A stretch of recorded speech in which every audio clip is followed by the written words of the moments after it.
franktalks.com. Need help with love, sex, dating, or relationship issues? Help from Frank Kermit, the best-selling author and Canada's most international relationship coach, is only a click away at franktalks.com. Listen to The Barry Morgan Show, live weekdays noon to 3 on CJAD 800 and CJAD.com. Now, relationship and dating news. Dr. Laurie is off today, but in studio is Frank Kermit, who typically sits in for Dr. Laurie Bettito. Frank is a dating and relationship coach, and he has written a lot of books and articles on the subject of dating and relationships. Frank, how are you? It's great to see you. I'm doing okay, Barry. Thank you for having me. And in my hands, What to Say, Frank's latest book. There's a very happy-looking couple, I guess. They're walking on the beach somewhere, hand in hand or arm in arm. 101 great first dates. What to Say. 101 conversation topics for both men and women. And Frank, you know, this is a great book. Mm-hmm. I've gone through quite a bit of it, to tell you the truth, and this is a great book for not just for dating, like, because I said before the news, you put dating aside for a second. These are great conversation starters for just in general. That's right. The idea is that when you go on a first date, most people struggle with, well, what do I talk about? Yeah, what am I going to say? If you know what you're looking for long term, if you know the type of criteria you're seeking in any sort of partner for any kind of relationship structure, whether it's something very casual dating or something very serious like marriage, each criteria is a conversation topic. There's other things that people need to talk about on a first date that most people wouldn't necessarily think to even ask. Yeah. So I sat down and I prepared this little booklet. It's a really easy to read book, one topic per page. You flip it open. You can keep it in your car. You can just flip through it. The ebook version, something you have on your phone that while you're on a date, you go to the bathroom. Yeah. And you just remind yourself that there's a lot of things you can talk about to find out about the person you're with. And you got Cribs notes maybe on your, just pretty much. While you're in the washroom, let me get the pen out and where's, no, that arm's covered. Let me move over to the other one. So give me a few examples here, Frank. I do have the book in front of me, but maybe highlight some of the ones that you really like. Okay, the ones that I really like, best childhood memory. So pick a best childhood memory and really learn to describe it in a way that's going to engage the person that you're dating. You're doing a sell job, basically. That's what you're doing. You're selling putting yourself. Your best foot forward. Yeah. Look, one of the rules of dating is that when you go on a date, you're supposed to put your best self forward. Yeah, okay. Hide all the bad stuff. No. That's after you're married for a while. Oh, is she really like that? Oh, does he really do that? Yeah. You don't hide the bad stuff, but you do need to bring up some of the bad stuff as well. You do? Some of the things, like, let's say, where do you think you're vulnerable? That might be something to mention on a first date. If there's something about just elaborate on that if you don't mind.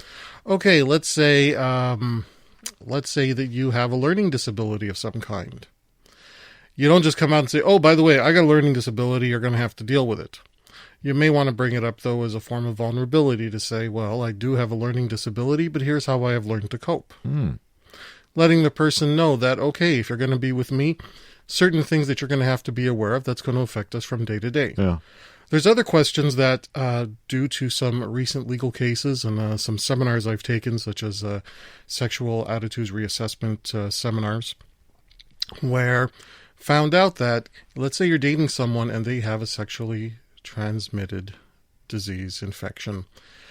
They're not under the obligation to necessarily share that with you if the date leads to some sort of physical intimacy. They're not under? They're not obligated to share that with you. One of the questions that comes up in court cases when people end up suing someone saying, hey, you infected me.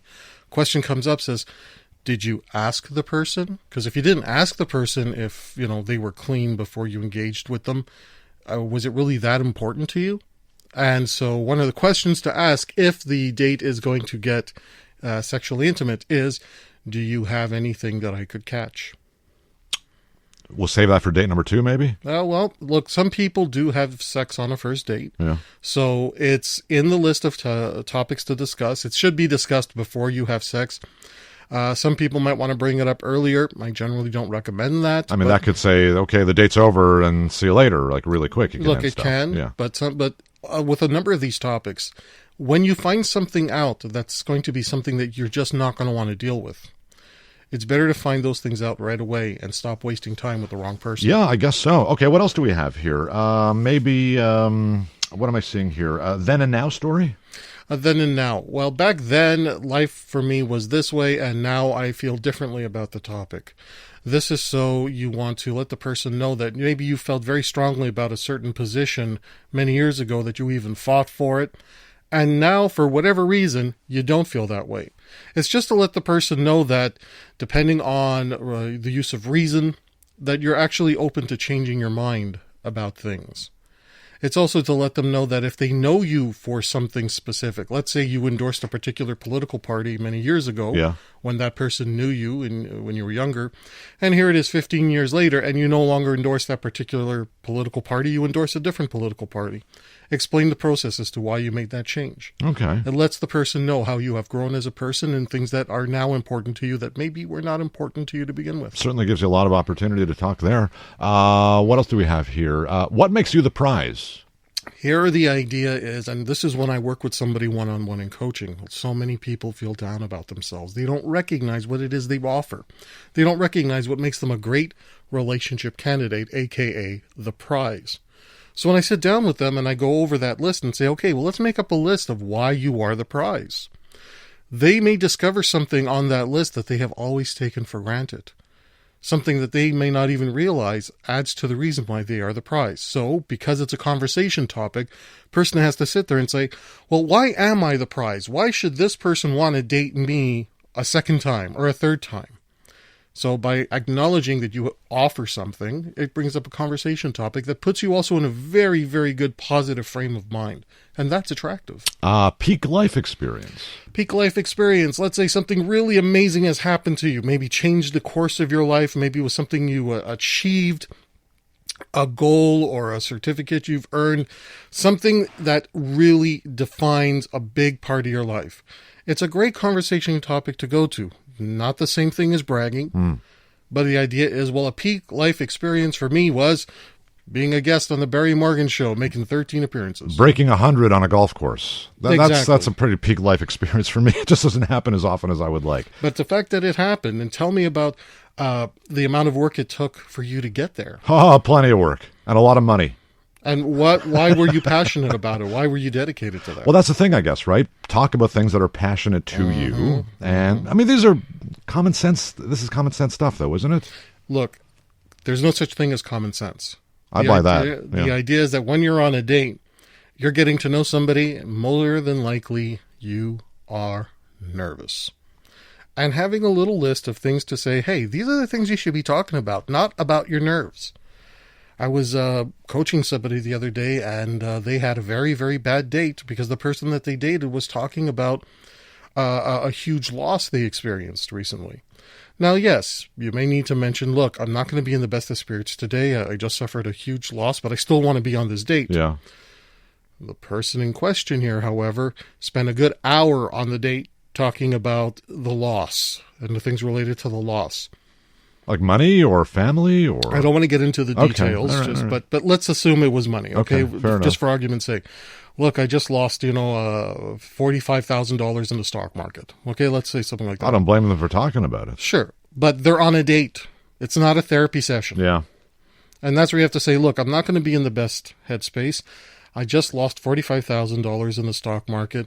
I'm not going to end up homeless or anything. It's kind of weighing on my mind. But you know what? I don't want to talk about that. That's where you have to be proactive. How could they not talk about it if they've already brought it up, right? It's like, wait a second, you just lost $45,000. I mean, right. You bring it up to say, this is so, if you see that I'm kind of not into it, I don't want you to mistake it as disinterest in you. Okay. So you're setting that boundary. I'm bringing it up to let you know what's going on, but this is not the way I usually am. I'm usually in better spirits. So I'm just setting that there so that you know. You're listening to Barry Morgan on News Talk Radio, CJAD 800. And Frank Kermit as well. Frank Kermit is in studio. He's a dating and relationship coach, and for Dr. Lori Bettito this afternoon. Need help with love, sex, dating and relationships? Visit franktalks.com.